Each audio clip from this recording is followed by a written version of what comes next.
Praise to the lord. ఈరోజు దేవుడు మనకిచ్చినటువంటి వాగ్దానం ఏంటంటే 2 సమూయేలు గ్రంథము 22వ అధ్యాయము 44వ వచనం.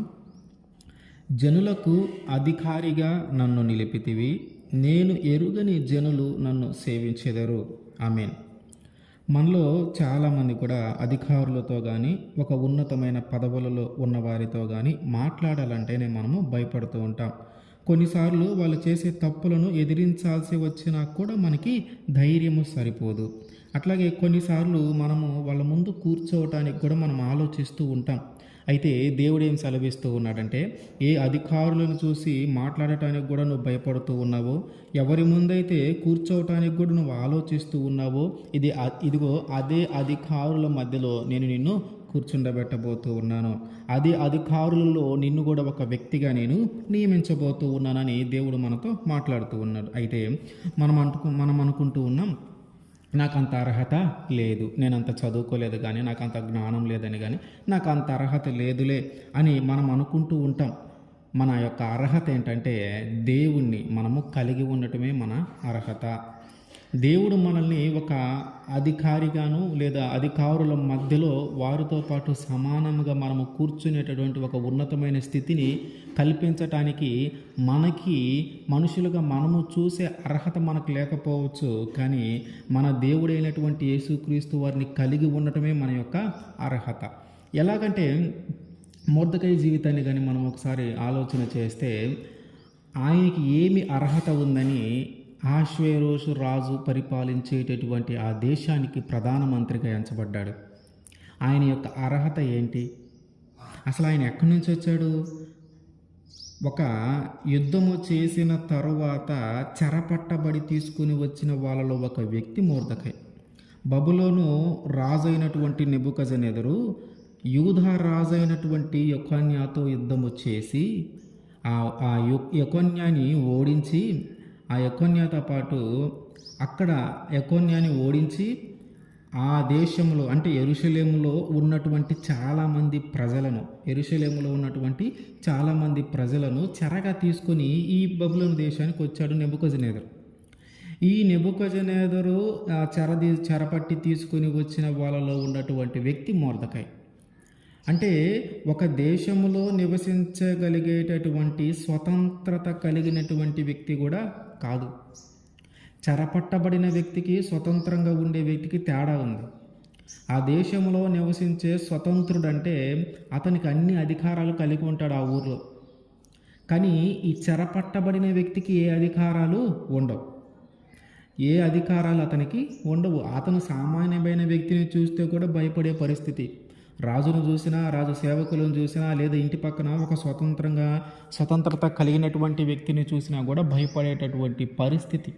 అటువంటి స్థితిలో ఉన్నటువంటి మొర్దెకైని కేవలం దేవుణ్ణి కలిగి ఉండటాన్ని బట్టి అదే దేశానికి ప్రధానమంత్రిగా ఏర్పాటు చేశాడు దేవుడు. ఆయనకున్న అర్హత ఏంటి? ఆయనకున్న అర్హత ఒక్కటే, ఆయన దేవుణ్ణి కలిగి ఉన్నాడు. నెబుకద్నెజరు అయిపోయిన తర్వాత ఇప్పుడు అహష్వేరోషు పరిపాలిస్తూ ఉన్న సమయంలో ఆమె యొక్క అంటే ఆ దేశానికి రాజు అహష్వేరోషు ఉన్నాడు. ఆయన యొక్క భార్య వష్టి. ఈ వష్టి రాజుని వ్యతిరేకిస్తుంది ఒక సందర్భంలో. అందుకని రాజు ఏం చేశాడంటే ఈమెని రాణిగా తీసేసి ఇంకొక ఆమెను ఏర్పాటు చేసుకుందామని ఆ రాజ్యంలో ఉన్నటువంటి అందంగా చక్కగా ఉన్న వాళ్ళందరినీ, ఆడపిల్లలందరినీ పిలిపించి వారిలో ఒకరిని రాణిగా ఎంచాలని ఆలోచన చేస్తారు. అయితే ఈ మొర్దెకై తన యొక్క పినతండ్రి యొక్క కుమార్తె అయిన ఎస్తేరును తన కూతురిగా భావించి తీసుకుంటాడు. ఎస్తేరు యొక్క తల్లిదండ్రులు చనిపోయిన తర్వాత ఇప్పుడు ఈ ఆడపిల్లలందరినీ రాజ్యానికి అంటే అహష్వేరోషు ఉన్నటువంటి ఆ ప్రాంతానికి తీసుకొని వచ్చిన వాళ్ళలో ఎస్తేరు కూడా ఉంటుంది. సరే, ఎస్తేరుని రాజు రాణిగా నియమిస్తాడు. రాజునిగా నియమించిన తర్వాత ఇప్పుడు మొర్దెకై ఏం చేస్తూ ఉంటాడంటే, లోపల ఎస్తేరుకి ఏం జరుగుతూ ఉంది అనే ఆ గుమ్మము దగ్గర, రాజు గుమ్మము దగ్గర ఎప్పుడు అక్కడే ఉంటూ ఉన్నాడు. ఎందుకంటే లోపల ఏం జరుగుతుందో అని తెలుసుకోవటానికి అక్కడే ఉంటూ ఉన్నాడు. అయితే ఇట్లా ఉంటూ ఉన్న సమయంలో రాణిగా ఆమెను ఏర్పాటు చేయబడి ఉంటుంది.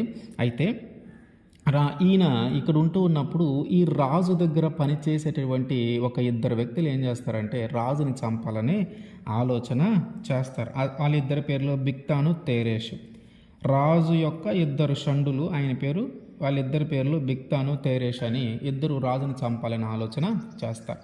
రాజుని చంపాలని ఆలోచన చేసినప్పుడు ఇది మొర్దెకైకి తెలుస్తుంది. ఈ మొర్దెకైకి తెలిసినప్పుడు రానేటటువంటి ఎస్తేర్కి ఏం తెలియజేస్తాడు, ఇట్లాంటి ఇద్దరు ఇట్లా ఒక ప్లాన్ చేస్తూ ఉన్నారు రాజుని చంపాలి అని. సరే, ఈ రాజు ఆ విషయాన్ని రాజుకు తెలియజేస్తుంది. రాజు ఎంక్వైరీ చేస్తాడు, అది నిజమని తేలుతుంది. అది నిజమని తేలిన తర్వాత వాళ్ళిద్దరిని చంపేస్తాడు రాజు. అయితే ఈయనకి ఎటువంటి బహుమానం కానీ ఏమి ఇవ్వాల, ఎవరికి? మొర్దెకైకి. ఓకే, ఇది ఇట్లా జరుగుతూ ఉంటే ఇవన్నీ జరిగిన తర్వాత హామాను అనే వ్యక్తిని రాజు తన దగ్గర ఉన్న వాళ్ళందరికంటే కూడా ఒక ఉన్నతమైన అధికారము కలిగినటువంటి వ్యక్తిగా ఏర్పాటు చేశాడు. ఒక విధంగా చెప్పాలంటే ఒక ప్రధానమంత్రిలాగా. అంటే ఇక రాజు తర్వాత రాజు అంతటి వ్యక్తి అంతగా ఏర్పాటు చేసినప్పుడు ఈ హామానును చూసి అందరూ ఏం చేస్తూ ఉన్నారంటే నమస్కారం చేస్తూ ఉన్నారు. కొంతమంది మోకాల్లోని నమస్కారము చేస్తూ ఉన్నారు. అయితే ఈ రాజు గుమ్మము దగ్గర ఉన్న వాళ్ళందరూ నమస్కారం చేస్తూ ఉన్నారు, కానీ ఈ యొక్క మొర్దెకై మాత్రం నమస్కారము చేయట్లా.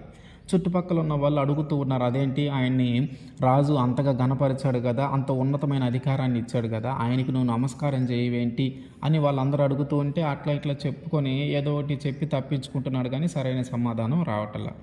ఒకసారి ఇక మొర్దెకైని వీళ్ళు ఎట్లా గట్ట ఆయన సమాధానం ఏందో తెలుసుకోవాలని హామానికి తెలియజేస్తారు.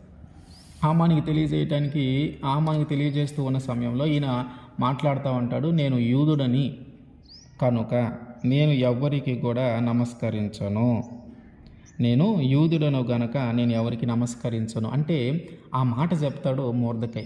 అంటే ఈయన యొక్క అభిప్రాయం ఏంటంటే నేను నా దేవునికి తప్ప నేను ఎవరికి నమస్కారము చెయ్యను.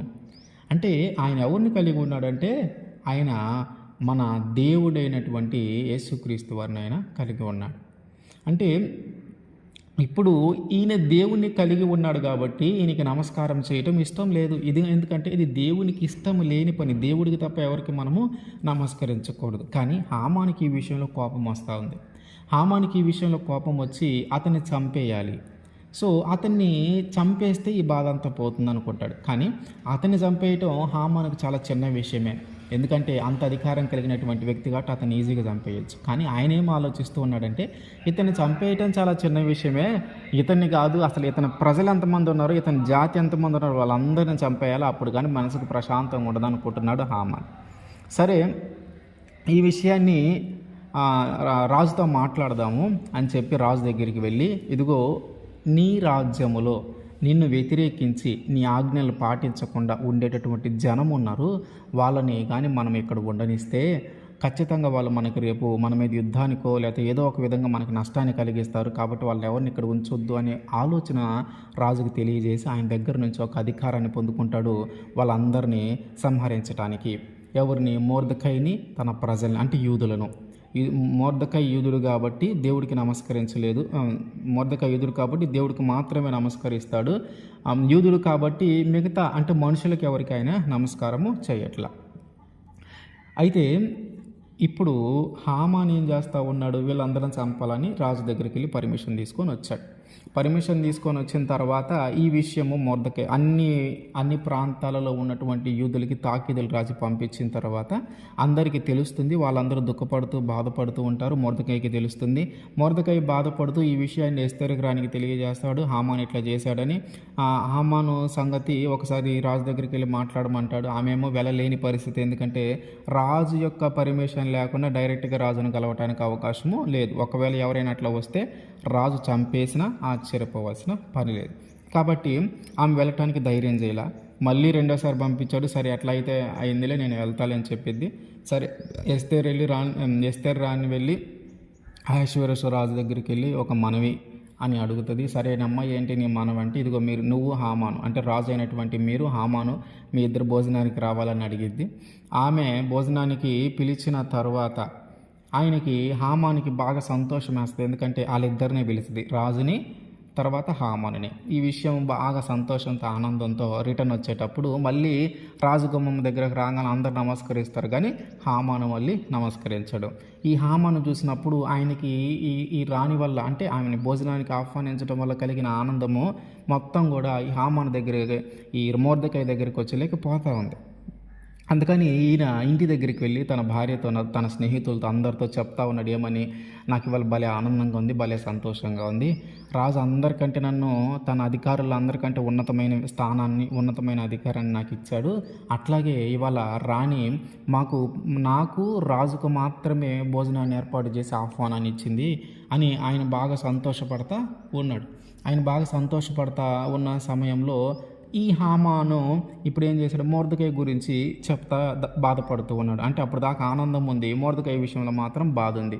అందుకని వీళ్ళు ఏం చేశారంటే, సరే మొర్దెకైని చంపడానికి ఒక ఆలోచన చేస్తూ ఉన్నారు. ఏమని, ఒక 50 మూరల ఉరికయ్యని చేపించి రాజు దగ్గరికి వెళ్ళి హామాను ఉరి తీయడానికి అవకాశం ఏమని అడుగు అని చెప్పి వీళ్ళు ఒక సలహా ఇస్తారు.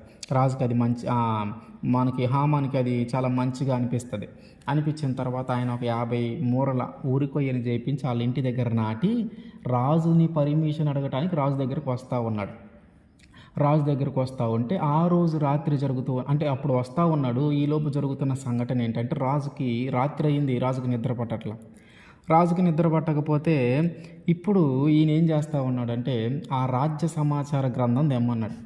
రాజ్య సమాచార గ్రంథంలో ఏమేమి ఉంటాయంటే, ఆ రాజ్యానికి ఉపకారం చేసిన వాళ్ళు, రాజుకు ఉపకారం చేసిన వాళ్ళు, వీళ్ళందరి పేర్లు, వాళ్ళు దానివల్ల ఎంత మంచి జరిగింది, ఆ మంచి జరగటానికి కారణమైనటువంటి వ్యక్తికి ఇచ్చిన బహుమానము, ఇవన్నీ రాయబడి ఉంటాయి. అందులో ఆ రాజ్య సమాచార గ్రంథంలో మొర్దెకై పేరు కూడా ఉంటుంది. మొర్దెకై విషయము అదే, ఈ బిక్తాను తేరేషు వీళ్ళిద్దరు చంపాలని ఆలోచన చేశారు. ఈ విషయం మొర్దెకై ద్వారా రాజు ఎస్తేరుకి తెలిసింది, ఎస్తేరు ద్వారా రాజుకు తెలిసింది.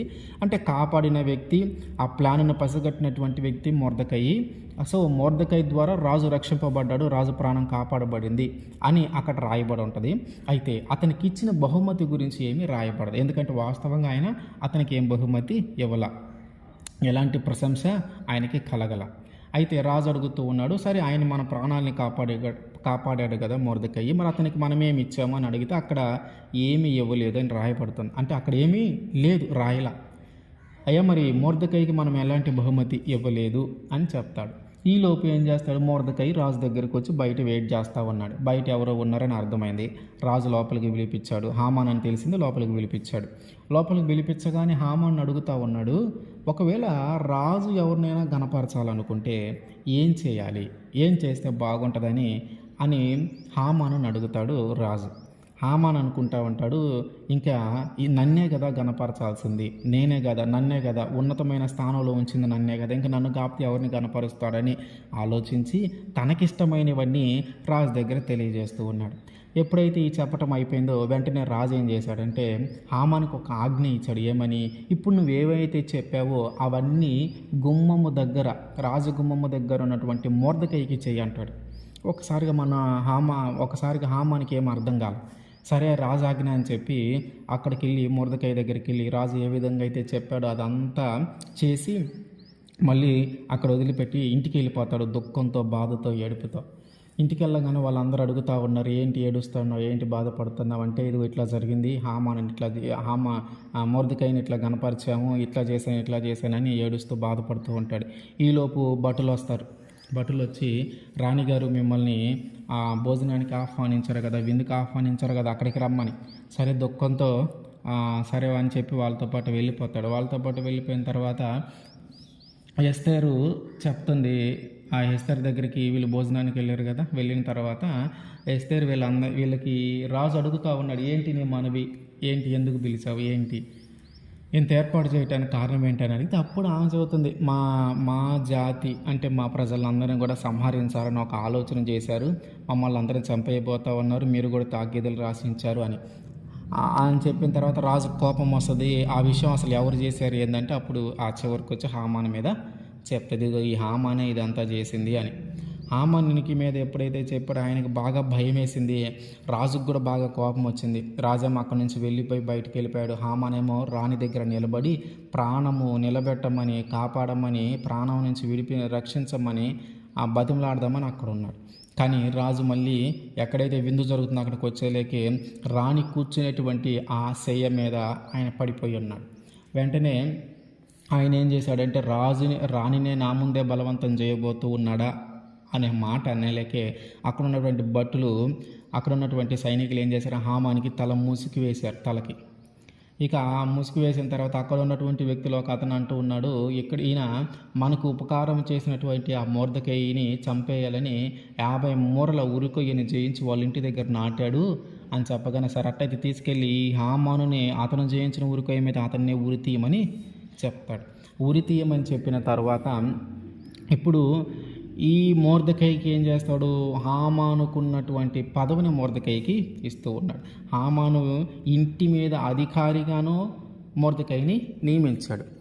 ఈ జరిగిన సంఘటనలో అంతా కూడా మనము కొన్ని విషయాలు గుర్తుపెట్టుకోవాలి. ఒకటి, మొర్దెకై హామానుకి నమస్కరించలేదు.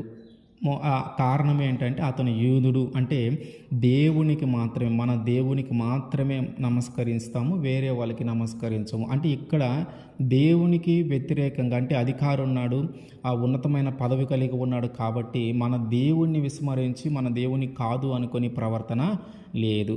రెండో విషయం ఏంటంటే ఆ రాజుకి ఆ రోజు రాత్రి నిద్ర పట్టలేదు. అంటే ఇది దేవుని కార్యము, దేవుడే ఆయనకి నిద్ర పట్టకుండా చేసి ఉండాలి. ఎందుకంటే రోజు నిద్రపోయాడు, ఆ రోజు ఎందుకు నిద్రపోలేదు? ఎందుకంటే దాని వెనక ఇంకోటి జరుగుతుంది. ఏంటి, హామాను వచ్చి మొర్దెకైని ఉరిదీయమని అడగాలి. ఆయన అడిగాడంటే ఖచ్చితంగా రాజు ఒప్పుకుంటాడు. ఎందుకంటే ఆయన మంచి అధికారము కలిగి ఉన్నాడు కాబట్టి ఆయన మాట కాదు అనే పరిస్థితి కాదు. కాబట్టి ఆయన ఉరిదీయమని అడిగితే ఖచ్చితంగా రాజు ఓకే చేసేవాడు, అయిపోయేది. కానీ ఆ రోజు రాత్రి నిద్ర పట్టలేదంట. రాజ్య సమాచార గ్రంథం తెప్పించాడు, అందులో చదివించాడు, అదంతా జరిగి ఈ విషయం మనము గుర్తుపెట్టుకోవాలి. అట్లాగే తర్వాత ఏం జరిగింది, ఏ అధికారి అయితే భయపెడుతూ ఉన్నాడో, ఏ అధికారి వల్ల అయితే ఇబ్బంది పడుతూ ఉన్నాడు, ఇదిగో తిరిగి అదే అధికారం ఎవరికి వచ్చింది, మొర్దెకైకి వచ్చింది. మొర్దెకై అంతకంతకి ఎదుగుతూ ఆ దేశానికే ప్రధానమంత్రి అయ్యాడు. ఇక్కడ మనం అంటే దేవుని చిత్తము ప్రకారము నడుచుకుంటూ ఉన్నాడు, దేవుని ప్రకారము ఆయన జీవిస్తూ ఉన్నాడు. దేవునికి వ్యతిరేకంగా ఏ కార్యము చేయట్లేదు. మనము దేవుని కలిగి ఉండటమే మన అర్హత.